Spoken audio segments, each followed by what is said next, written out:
ఈ వీడియో చూసే ముందు జై హనుమాన్ అని కామెంట్ చేయండి. తిరుమలలో ఉన్న వెంకటేశ్వర స్వామి దర్శనం చేసుకోవాలి అంటే అదృష్టం ఉండాలి. ఎందుకంటే తిరుపతి వెళ్ళాలని మనం అనుకుంటే సరిపోదు.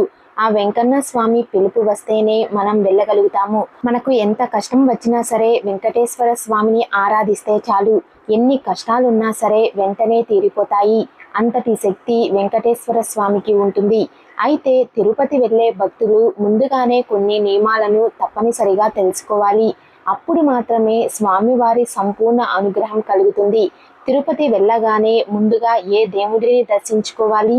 స్వామివారి అనుగ్రహాన్ని త్వరగా పొందాలంటే ఏం చేయాలి? తిరుపతిలో దాగి ఉన్న కొన్ని రహస్యాల గురించి ఈ వీడియోలో తెలుసుకుందాం. వీడియోని స్కిప్ చేయకుండా చూడండి. మా తెలుగు ట్రూ ఫ్యాక్ట్స్ ఛానల్ని ఫస్ట్ టైం చూస్తున్నట్లయితే మా ఛానల్ని సబ్స్క్రైబ్ చేసుకోండి. స్వామివారి దర్శనానికి వెళ్ళేటప్పుడు సంప్రదాయ దుస్తులను మాత్రమే ధరించాలి. స్వామివారిని దర్శించుకునే మగవారు పట్టు పంచ కట్టుకోవాలి.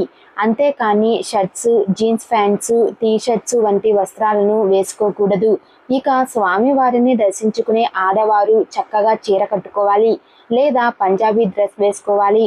డ్రెస్ పైన తప్పనిసరిగా చున్నీ ఉండాలి. మోడర్న్ డ్రెస్సులు అస్సలు వేసుకోకూడదు.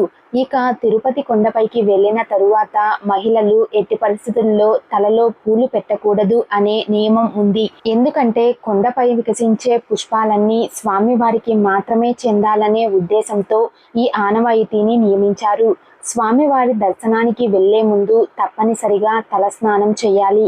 అయితే ఎట్టి పరిస్థితుల్లో షాంపూను ఉపయోగించి తలస్నానం చేయకూడదు.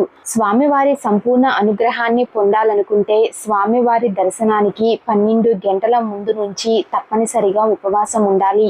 తిరుపతికి వెళ్ళే ప్రతి భక్తుడు తప్పనిసరిగా తలనీలాలు సమర్పించాలి.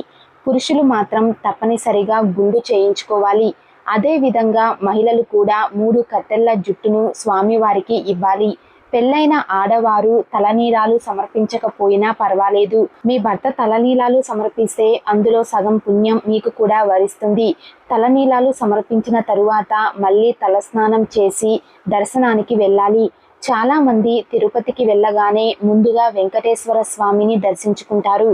కానీ వెంకటేశ్వర స్వామి దర్శనానికి ముందుగా క్షేత్ర పాలకుడైన శ్రీ వరాహ స్వామిని దర్శించుకోవాలి. తిరుమల ఆలయానికి ఉత్తర దిక్కులో పుష్కరిణి ఒడ్డున శ్రీ వరాహ స్వామి ఆలయం ఉంటుంది. మన పురాణాల ప్రకారం ఈ కలియుగంలో వెంకటేశ్వర స్వామి కొండపై వెలియడానికి ముందుగా శ్రీ వరాహ స్వామి వారు కొండపై వెలిశాడు. శ్రీవారు తిరుమల కొండపై వెలియడానికి వరాహ స్వామిని అనుమతి కోరాడంట. అప్పుడు వరాహస్వామి నన్ను ముందుగా దర్శించుకున్న తరువాతే శ్రీవారిని దర్శించుకోవాలని షరతు పెట్టాడు. కాబట్టి తిరుమల కొండపైకి వెళ్ళిన భక్తులు ముందుగా పుష్కరిణిలో స్నానం చేసి ఆ తరువాత శ్రీ వరాహస్వామిని దర్శించుకొని అనంతరం శ్రీవారి దర్శనానికి వెళ్ళాలి. స్వామివారి హుండీలో కానుకలు వేసేటప్పుడు మీ మనసులో వెంకటేశ్వర స్వామిని స్మరించుకోండి. స్వామివారి మొక్కులను తీర్చుకోవడానికి హుండీలో కానుకలను సమర్పించాలి. శ్రీవారి దర్శనం పూర్తయిన తరువాత ఆలయ ప్రాంగణంలో ఉన్న వకులామాతను, నరసింహ స్వామిని మొదలైన దేవతలను దర్శించుకోవాలి. అలాగే తిరుపతి కొండ కిందున్న అలివేలు మంగను తప్పనిసరిగా దర్శించుకోవాలి. అలివేలు మంగను దర్శించడంతో శ్రీవారి దర్శనం పూర్తవుతుంది.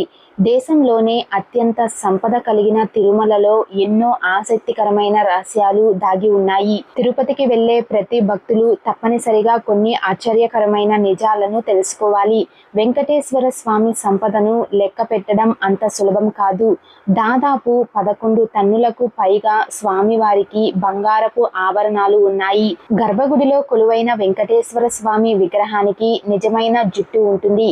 స్వామివారికి ఉన్న జుట్టు చాలా మృదువుగా అస్సలు చిక్కు లేకుండా ఉంటుంది. బాలుడి రూపంలో ఉన్న స్వామివారిని అనంతాల్వాలు గుణపంతో కొడతాడు. దీని కారణంగా స్వామివారి గడ్డంపై రక్తం వస్తుంది. అప్పటి నుంచి స్వామివారి గడ్డానికి గంధం పూస్తారు. ఈ గుణపం ఇప్పటికీ కూడా మహాద్వారానికి కుడివైపున ఉంటుంది.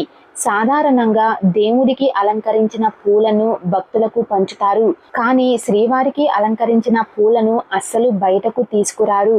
స్వామివారికి ఉపయోగించిన పూలన్నీ స్వామివారి విగ్రహం వెనుక వైపు ఉన్న జలపాతంలోకి విసిరేస్తారంట. స్వామివారి విగ్రహానికి ఎప్పుడూ కూడా చెమటలు పడుతూ ఉంటాయంట. ఎన్నిసార్లు తుడిచినా సరే విగ్రహం తడిగానే ఉంటుందంట. గర్భగుడిలో ఉన్న స్వామివారు మధ్యలో ఉన్నట్లుగా కనిపిస్తారు. అయితే మీరు సరిగ్గా గమనిస్తే గర్భగుడి కుడివైపుకు స్వామివారు ఉంటారు. స్వామివారి విగ్రహం వెనుక వైపున సముద్ర ఘోష వినిపిస్తుందంట. వెంకటేశ్వర స్వామి భూమిపైకి వచ్చిన తరువాత ఒక ఊహించని ప్రమాదంలో స్వామివారు తన జుట్టును కోల్పోతారు. ఈ విషయం తెలిసిన నీలాదేవి అనే గాంధర్వ తన జుట్టును స్వామివారికి ఇస్తుంది. దానికి బదులుగా వెంకటేశ్వర స్వామి నీలాదేవికి కోరిన వరాలను ప్రసాదిస్తాడు. కాబట్టి తిరుమల వెళ్ళిన భక్తులు స్వామివారికి తలనీలాలు సమర్పిస్తే కోరిన కోరికలు నెరవేరతాయని నమ్మకం. స్వామివారి గర్భగుడిలో అఖండ దీపాలు వెలుగుతూ ఉంటాయి. కొన్ని వేల సంవత్సరాల నుండి ఈ అఖండ దీపాలు వెలుగుతూ ఉన్నాయి. అసలు ఈ దీపాలు ఎవరు వెలిగించారని ఇప్పటికీ తెలియని విషయం. గర్భగుడిలో శ్రీవారి పూజలకు ఉపయోగించే పాలు, నెయ్యి, అలాగే పుష్పాలు ఒక రహస్య గ్రామం నుండి వస్తాయంట. శ్రీవారి ఆలయానికి 22 కిలోమీటర్ల దూరంలో ఈ రహస్య గ్రామం ఉంది. ఆ గ్రామస్తులు చాలా సంప్రదాయబద్ధంగా ఉంటారంట. ఈ గ్రామంలో ఉండే ఆడవారు రవికలు కూడా ధరించరంట. ఈ రహస్య గ్రామంలోకి సామాన్యులకు ప్రవేశం లేదు. తిరుమల కొండపై ఉన్నంతసేపు మనసులో గోవింద నామాన్ని స్మరించుకుంటూ ఎటువంటి చెడు ఆలోచనలు లేకుండా, చెడు మాటలు మాట్లాడకుండా ఉండాలి. తిరుమల కొండపైన మాంసాహారం, మద్యపానం, ధూమపానం పూర్తిగా నిషేధం. స్వామివారి దర్శనానికి వెళ్ళేటప్పుడు మీ మనసంతా స్వామి గురించే ఆలోచించాలి. అప్పుడే స్వామివారి అనుగ్రహాన్ని పొందుతారు. ఆలయ ప్రాంగణంలో వీలైనంత ఎక్కువగా గోవింద గోవింద అంటూ స్వామివారి నామాన్ని జపించాలి. తిరుపతికి వెళ్ళిన భక్తులు ఈ నియమాలను పాటించడం వల్ల శ్రీవారి సంపూర్ణ అనుగ్రహాన్ని సులభంగా పొంది ఎంతో పుణ్యాన్ని సంపాదించుకుంటారని ప్రగాఢ విశ్వాసం. ఈ వీడియో మీకు నచ్చినట్లయితే లైక్ చేసి షేర్ చేయండి. ఇలాంటి మరిన్ని అప్డేట్స్ కోసం మా ఛానల్ని సబ్స్క్రైబ్ చేసుకోండి.